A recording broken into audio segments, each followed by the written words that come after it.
And Cordia, with the Speaker's permission, I intend to answer questions 1, 5, 7 and 12 together and request an additional minute. My priority remains securing a sustainable multi-year budget that provides certainty for departments and enables long-term planning, investment and transformation of public services. However, this is dependent on having sufficient and stable funding from the Government to underpin these plans. I met with the Chief Secretary of the Treasury on the 15th of June, and I have also had ongoing engagements with the Secretary of State in this matter. I have made clear to both that the Executive is not able to is not funded on a comparable basis with Scotland and Wales. Indeed, the Fiscal Council report of the 16th of June supports the work carried out by my department, indicating that if we were to be funded on a comparable basis to Scotland and Wales, we would receive an additional annually between £1 billion and £3 billion in funding.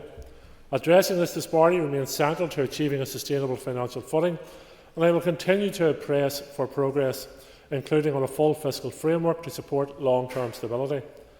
I have also been clear that the current financial pressures facing the Executive stem from structural underfunding and reliance on one-off allocations, which are neither sustainable nor equitable. In the absence of an agreed budget, departments are operating under vote on account provisions and have been issued with contingency planning envelopes to guide spending decisions and help maintain control of expenditure. These arrangements ensure the continued delivery of public services. When these measures provide short-term cover, they are not a substitute for a budget, limiting departments' ability to plan effectively and increasing the risk of short-term decision-making. My officials will use forecast returns from departments to continue to monitor total departmental forecast resources and capital expenditure. This position will be monitored closely. Ultimately, agreeing a budget and securing for funding are inseparable. I remain committed to working with Executive colleagues and the British Government to deliver both as a matter of urgency. Mr Durkin. Thanks, Speaker, and I thank the Minister for his answer. We all, as the Minister outlined, want a budget that provides long-term stability and gives certainty to departments, and we all want a fairer financial settlement from London, not just for now, but into the future as well. And the SDLP support the efforts of the Minister and indeed the Executive to secure that. However, if the budget is not passed, or a budget is not passed by the end of next month, we face the prospect of a 5% cut. Has the Minister instructed departments to contingency plan in the event, and we all hope it doesn't come to that, of it coming to that? I welcome the members' support for me and my Executive colleagues in engaging with the Government around a proper and fair funding settlement for this place. In terms of the next steps, he will be aware of the changes that are occurring in London at the moment in relation to leadership of the Labour Party, and therefore changes in relation to who is going to be Prime Minister and who is going to be sitting around the Cabinet table. I want to ensure that the talks that we have engaged with the Government continue at pace. I hope to see further development in those engagements this week. However, I suspect with the changes that are happening in London, there may be some delay to that, but engagement continues, and I want to see progress as quickly as possible. So therefore, I think we should remain focused on where we are, what we're at, rather than speculating going into the future. However, of course, I and my officials are engaging around all potential outcomes in regard to budget, lack of budget, and funding packages and sustainable funding packages from the Government going forward. I keep my Executive colleagues informed, and my officials will keep their counterparts informed in other departments of steps we are taking, but we're not at that point yet.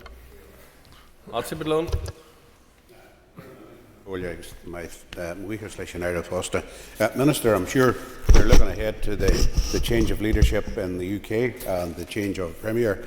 I just hope our hopes aren't going to be dashed where it's a case of, I hope that will be a case of substance prevailing over PR, but that remains to be seen. But meantime, Minister, if the budget can't be agreed, there will be in effect a budget cut of over 1.5 billion across departments. And this could have, and I hope it does not come to this, like my colleague said, a catastrophic impact on public sector pay, house building, other matters related to that, investment in our infrastructure. You've been there before, you know what the pressures are there. What meaningful action are you and your department and other executive colleagues taking to ensure that people's livelihoods aren't being put at risk due to dysfunction in the executive and at Westminster in the interim? Sir. Well, I too want to see a substance rather than, as the member refers to, a PR exercise. There needs to be a complete change of direction from the British Government in relation to its economic strategy and economic policies. There needs to be a funding of public services, investment in infrastructure, investment in the economy to sustain and create jobs going into the future, and also to tackle the cost of living pressure and crisis that is bearing down on so many families we all represent. In terms of what we're doing and engaging with the British Government around a fair funding package for this place. The reality of the matter is this: taxpayers here are not getting a fair return on the taxes they are sending to the Treasury. If you're a taxpayer in Scotland, you're getting a much higher return than you are here. If you're a taxpayer in Wales, you're getting a much higher return than you are here. So what we're seeking is a fair and proper funding settlement for taxpayers here, which in turn will allow us to invest in public services and to grow our economy. That's the measures we are taking. It's quite understandable that members and discussions are taking place about what if. I am scenario planning for all scenarios. As I've said in the previous answer, I'm engaging with my officials. I've fully briefed my executive colleagues in regards to this matter. But let's remain in unity of purpose and ensure that the taxpayers here, families and workers who are out contributing to our society, contributing to the economy, get a fair return on their taxes which are being sent to the Treasury. Overclock. Mr. Speaker, Minister, we've heard from the two previous speakers in terms of what the 5% budget would mean by a loss of 1.5 billion, and indeed with your own words about the shortage in terms of the overall package. So it's circa £3 billion short if that was to happen. And I've heard your comments about the change of leadership within Westminster. So, and whilst it may be early at this point, Minister, have you reached out at this early stage, given the dire consequences this has to Northern Ireland, have you reached out at this point to even some of those prospective runners and riders in relation to the competition that may take place in Westminster? Because there's no point waiting weeks until that's all resolved. This is a dire situation that needs resolved now. We are dealing with the administration that is in place at this moment in time and setting out a position very robustly to them. Those engagements continue. I don't think it's the role of the sitting Finance Minister to reach out to potential incumbents. There may well be others who politically reach out to those, and that's perfectly understandable and fine. But I, as Finance Minister, have protocols to follow and measures to follow, and which I continue to follow. The engagements with the British Government continue. They need to intensify, they need to reach conclusions as quickly as possible. Wigan. Minister, your answers previously, you talked about the pressures and the difficulties, and you're looking for a fair funding model and the need for taxpayers here to be treated equitably. Expanding upon the need for taxpayers and fairness to the level of need, can I ask if our current level of need estimate is, in your view, a fair estimate? The most recent works carried out by Professor Haltham established our current, investigated our level of need, and the British Government has come down on a figure of around 124 in relation to that report. I think there's an argument to be made it should be in relation to, or in around 128 when you include agriculture in that calculation. However, I am looking at other devolved institutions who are receiving funding well above their level of need, and that has been confirmed again by the Fiscal Council report, which was published last week. This is about fairness, it's about equality, it's about respect, and treating people here with all of those things, and ensuring that we as the executive can be able to properly fund public services, invest in the economy, and put this place on a stable footing. For far too long, the British Government have relied on packages for this place and support packages and whatever term you want to put on it. But the reality always comes back to this. If we're not being fairly funded, then it is impossible for the executive to put the finances of this place on a sustainable footing and to carry out the transformation work that is required across a wide range of public services to transform them into models which to deliver high quality public services moving forward. So let's get this sorted once and for all. Let's put our funding on a fair and equitable basis and on a sustainable footing. Peter Martin. Question 2, Mr. Speaker. Minister. The General Register's Office must abide by the legislative position as outlined in Article 3 of the Marge Order NI 2003 and Schedule 1 to the Marge Regulations NI 2003. This order sets out legal requirements for parties wishing to get married here to supply details of both parents. These details should be those that appear on each party's full birth or adoption certificate. This means that the name of the step-parent cannot be currently included on a marriage notice, form or registration. I understand this is very disappointing for people who wish to get married and include step-parent, and I am keen to seek a way forward. I have asked my officials in the General Register's Office to consider this matter and to examine what legislative change might address this position to enable a step-parent's details to be included on a marriage notice registration. You will appreciate that any necessary legislative change would take time to progress. Martin. Thank you, Mr. Speaker, and thank the Minister for his answer. Minister, the reason that I asked that question was a constituent had come to me, and very clearly this young lady didn't want her biological father, to be on her marriage licence, but wanted her stepfather to be, because that was the relationship that she had and enjoyed. In terms of the outworking of this, I mean, did I take it from your first answer that this would require legislative change rather than policy change within GRO? And perhaps you would just answer that one for me. I've asked officials in GRO to investigate this. At this initial stage, we suspect it will require legislative change, but I'm supportive of exploring what we can do here, because there is a variety of reasons why someone may not want either parent's name on their marriage certificate, and they may, as has been pointed out in this case, they want to recognise the role of their step-parent in that. I am fully supportive of trying to do something about this. As I say, GRO are investigating it. If this requires legislative change, either primary legislation or regulations, that will take time, but I'll keep the member updated on that. Gemma Dillon.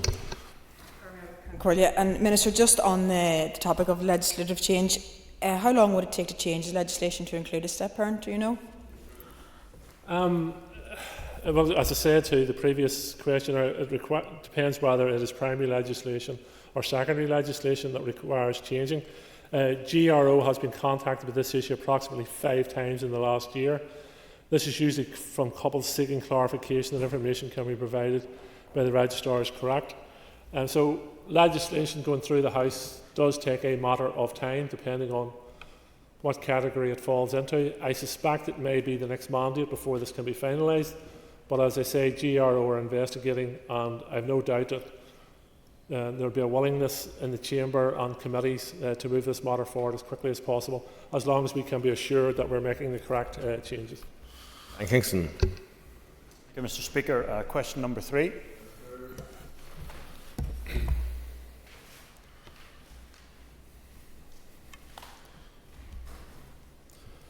Agency staff provide an important and flexible resource in supporting departments to manage time-bound work pressures and meet specific business needs. Their use helps to ensure continuity in public service delivery and minimises disruption to critical civil service operations. For some workers, agency contracts are a suitable and positive choice, offering flexibility to balance personal commitments while gaining skills, experience and employment opportunities. Over 70% of all agency workers, approximately 3,720, are currently on assignment within the Department for Communities, demonstrating the significant reliance on this flexible workforce to support ongoing service delivery.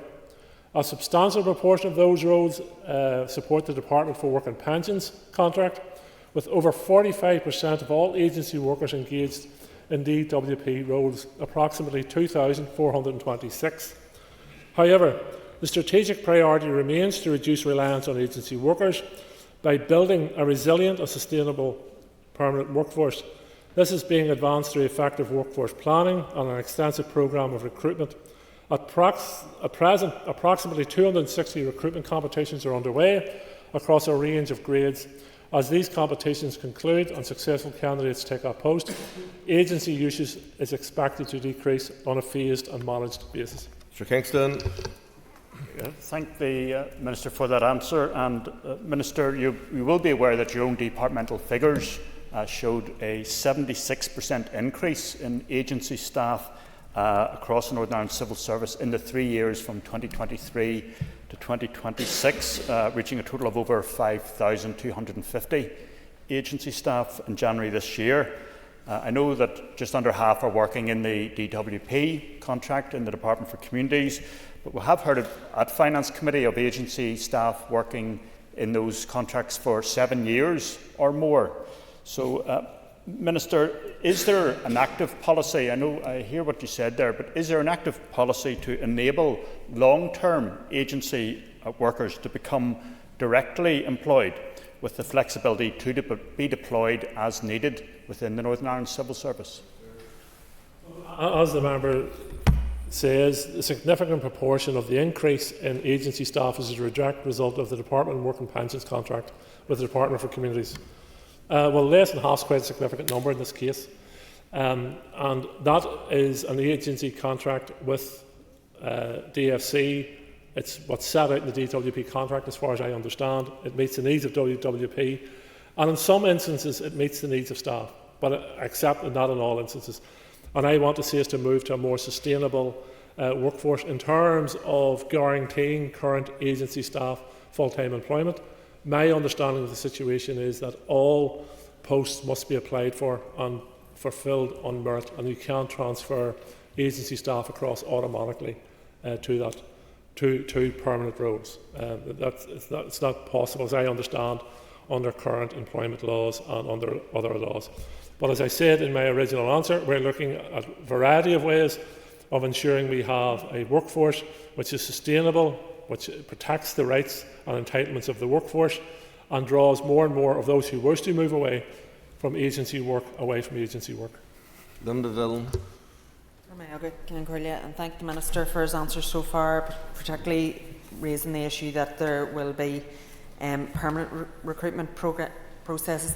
Minister, can you outline that DFC obviously has quite a significant number in terms of the increases. Can you outline if you've had any conversations with those ministers towards having targets for permanent recruitment rather than agency staff, particularly in those cases where we're talking about where they've been maybe employed for a significant period of time through agency?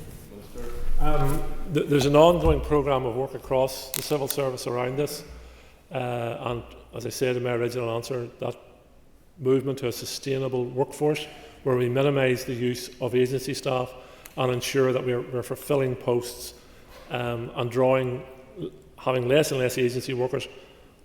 There will always be a market for agency workers. It actually suits some staff to work through the agency process for a variety of reasons. So it is an option for the civil service. It's also an option in terms of filling short-term contracts or where there is a significant increase in work in the short term. But however, I want to see permanent recruitment being progressed at pace, and there's just a number of campaigns that conclude and staff take up posts. Agency usage should continue to reduce. This reflects a clear commitment to building a sustainable permanent workforce. It should also be acknowledged, as I've said, that agency workers make an important contribution as valued members of the team and within which they work. Just McDulty. I'm able to thank the Minister for his answers thus far. Minister, over-dependence on agency staff shows a total lack of workforce planning, financial irresponsibility and a failure to properly recruit for the roles that need filled to keep this place running. Won't your failure to set a multi-year budget set workforce planning back even further? Well, I don't necessarily agree with a number of points the member has made. As I've said, agency working suits some staff That has to be acknowledged, and we have to keep that option open if we continue to be able to react to increases in work programmes in certain areas. Over half of our current agency staff are recruited through the Department of Works and Pensions contract with the Department for Communities. That is set out in the DWP contract. It is not costing the executive or public services here any money. It's been paid for directly from Whitehall. So that's not a cost to the executive, though those staff are delivering important civil service duties and enhancing the people's lives who they serve. In terms of not fulfilling the budget, I've set out quite clearly in my response to questions 1 what their strategy is there and how we are moving forward towards a strategy. And I've nothing further to add to that point. Adrian Hargey. Question 4. Minister. The civil service is committed to being an inclusive employer and providing a positive, supportive and diverse workplace that reflects the society we serve.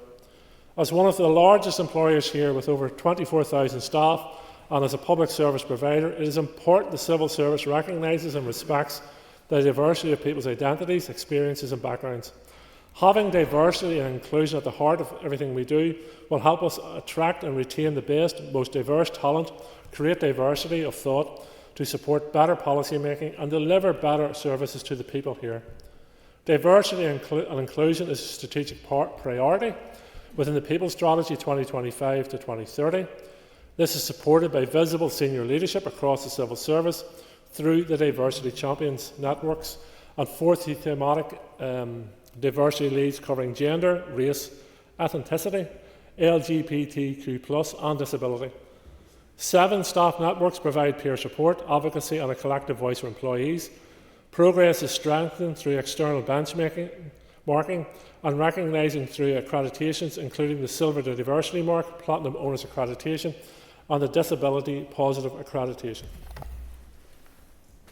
Hargey. Thanks very much, Minister. On the back of the recent disgraceful racist attacks at Belfast, what work are you doing within the department to support any staff impacted across the civil service to ensure that they're feeling safe at this moment and that they're also supported? Well, firstly, can I put on the record my condemnation of the recent racist rioting and disorder and attacks within our communities. And I also want to send solidarity out to our ethnic minority workforce, whether they be in the civil service or any other sector, public or private. They make massive contributions to the society, they create real change, they create positive change, and many of our public services would simply fail without them. So when racist thugs are burning nurses, doctors, civil servants and others out of their homes, they're not only causing terror and fear to the people they're doing that on, they're actually damaging their own communities, though I doubt if they give a jot about any of that. In terms of our diverse workforce, I met with the ethnic minority champions this morning and had a very good conversation with them. They reflected their experiences over recent times, their concerns, their fears, their aspirations and their hopes. Line managers have been asked to check in with impacted staff and to signpost to resources to help and support, including ongoing peer support through the civil service race and ethnicity network. So we are reaching out and supporting our ethnic minority workforce as best we can. I've asked to be kept in contact with them and offer whatever assistance we can and support going forward. But I think everyone should be sending out a very, very clear message that our ethnic minority communities are here, they're welcome and they're valued, and they give this place value as well. Carol Hunter. Minister, people aged 16 to 34 are underrepresented in our civil service compared to other employment sectors. Our young people, of course, can bring new energy and new ideas to our ongoing challenges here in the North. What actions are you taking to promote a career in the civil service for our young people, and why do you think they're currently underrepresented? Thank you. I agree with the sentiment of your question and points you make in relation to encouraging more young people into our civil service because of all the reasons you have outlined.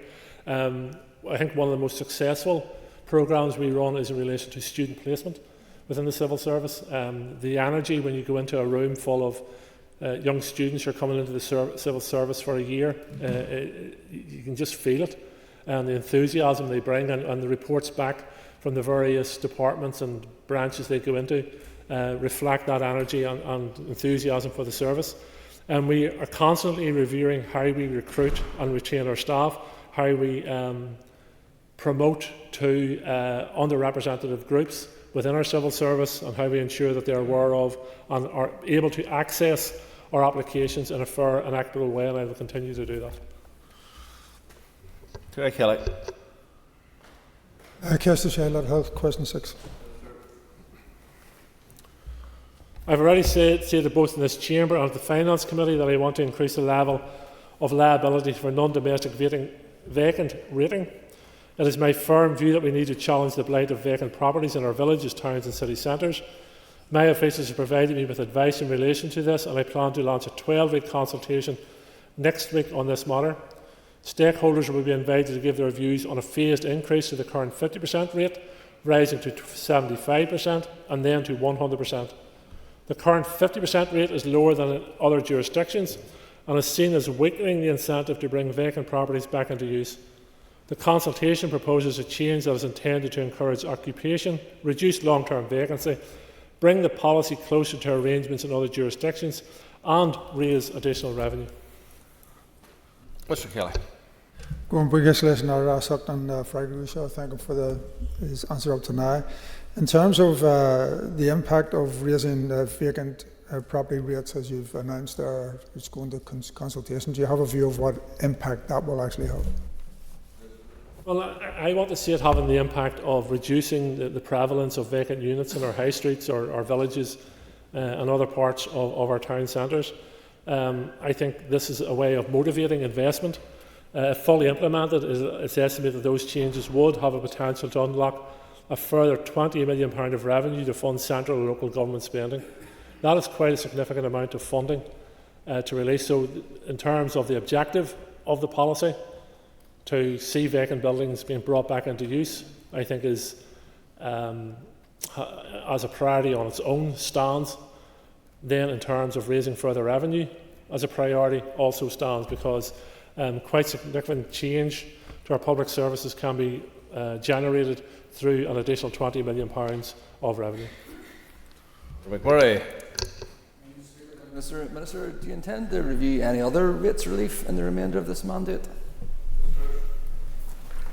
I have a number of rate relief policies with the Executive currently, which I would like to see decisions made on, and there are other areas I would be prepared to look at, but we need to see movement on the policies we've already reviewed and an indication from others that they're willing to create the change necessary to stimulate activity in various areas of our economy, but also raise the revenue that's necessary as well. Colin McGrath. Mr. Dereliction has been a blight on many of our town centres, and there is that concern that the rates relief for vacant property encourages land banking and incentivises those properties to remain vacant. But the review has been more lethargic than strategic, and can I ask then, will there be any definitive moves and any meaningful change to try and help our town centres from this blight before the end of this mandate? Well, as I said, I'm coming before the Chamber next week to make further announcements in this regard, and it'll go out to consultation. I intend to put energy behind it. I want to see it happen. I believe it is a real meaningful policy change which will create real change in our towns and villages. It's up to others how they react to it. Thank you. Margaret Concordo Cash to Huck.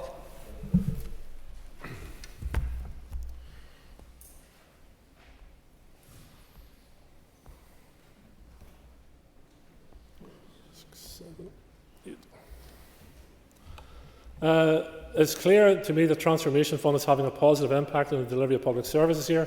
I announced the first tranche of projects that will be supported under the fund in March 2025. While it is relatively early days in the implementation of these projects, they are already starting to have an impact. For example, in the health service, the provision of transformation funding has enabled more than 350,000 additional consultations to be delivered to patients in multidisciplinary teams with GP practices. This has enabled more people to get the treatment they need more quickly and reduce the pressure on hospitals. Thank you. Round of funding. Minister. I have set aside funding within my draft budget, I think of around £135 million, because I think transformation is having a significant impact on the delivery of public services. It has also allowed our civil servants and others to come together and start once again thinking about transformation in a meaningful way where they can see outputs from it. One of the challenges with austerity has been that we are struggling on a day-to-day basis just to do what we can do, whereas this has given a wee bit of space for lateral thinking, to create ideas, to bring ideas forward, and seeing a result of those ideas being implemented. So the monetary value is vitally important, but I think in terms of the opportunity for change of mindset and thinking is also invaluable as well.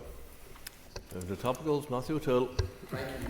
Mr Speaker, Minister, as we said yesterday, the opposition will always support the executive in asking for more money from the UK Government to fund this place, but that does not absolve you of your responsibility.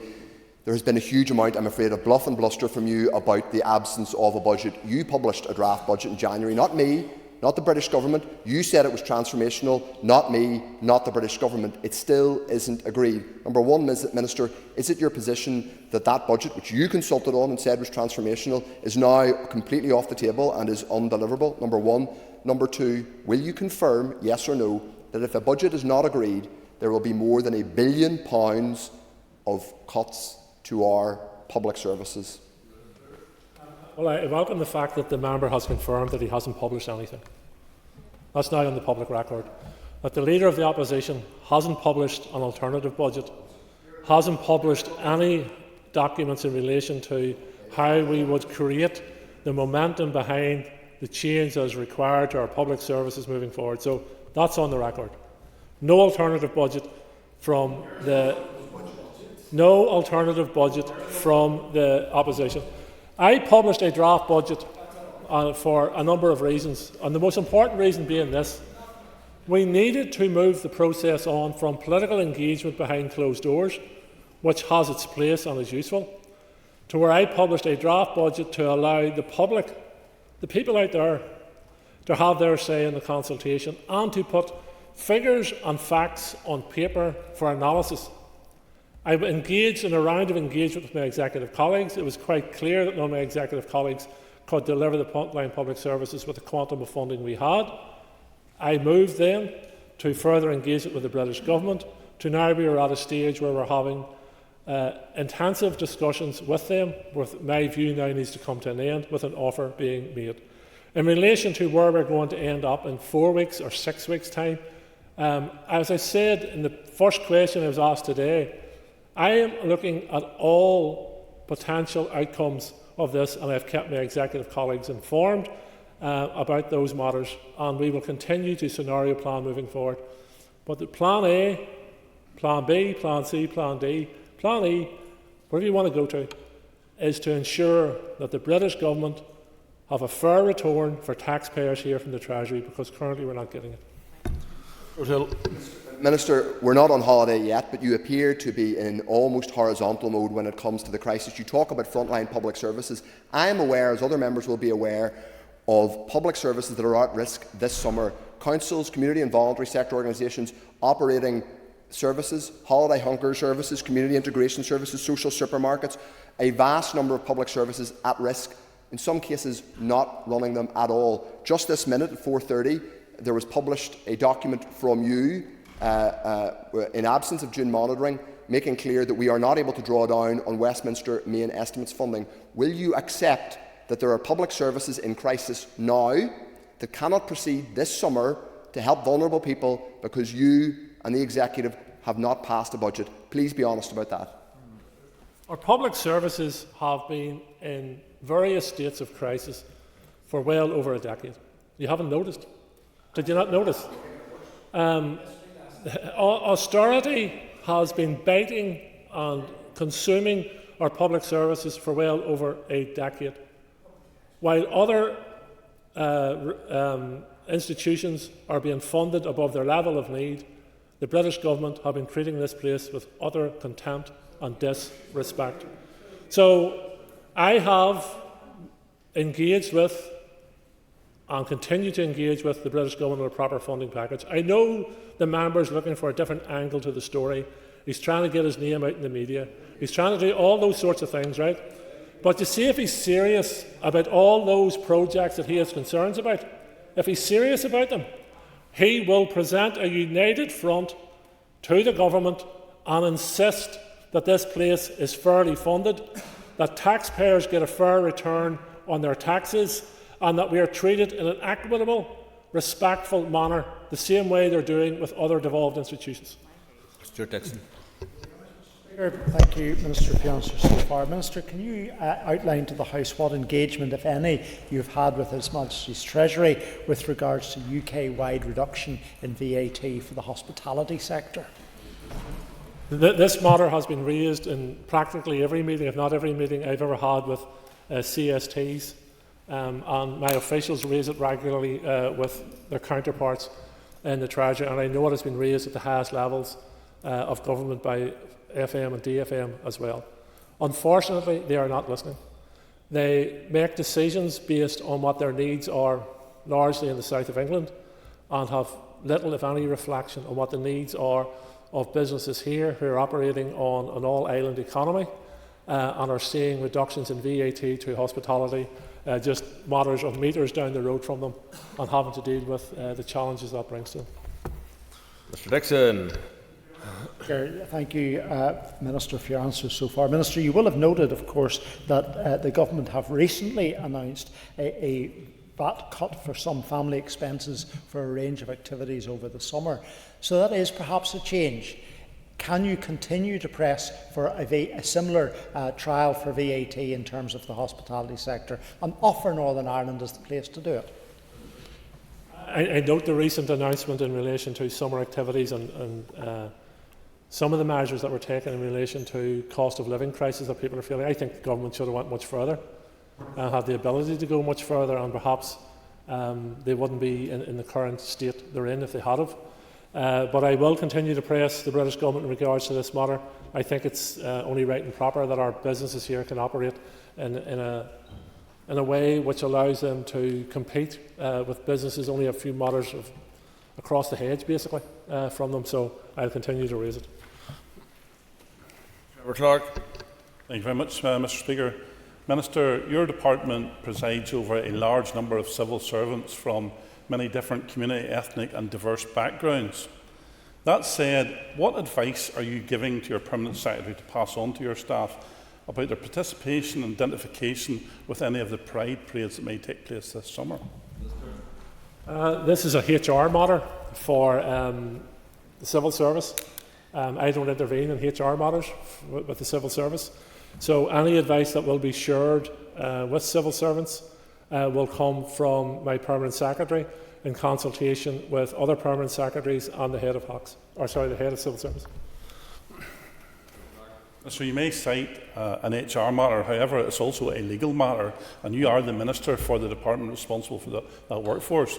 Are you saying that you're going to ignore the legal advice and pass that on to discourage anyone to participate in those parades where they're easily identifiable to be part of your department? Can I firstly say that I send my solidarity out to the LGBTQ+ community, who are regularly victimised and targeted and abused in this chamber, which I find is disgraceful.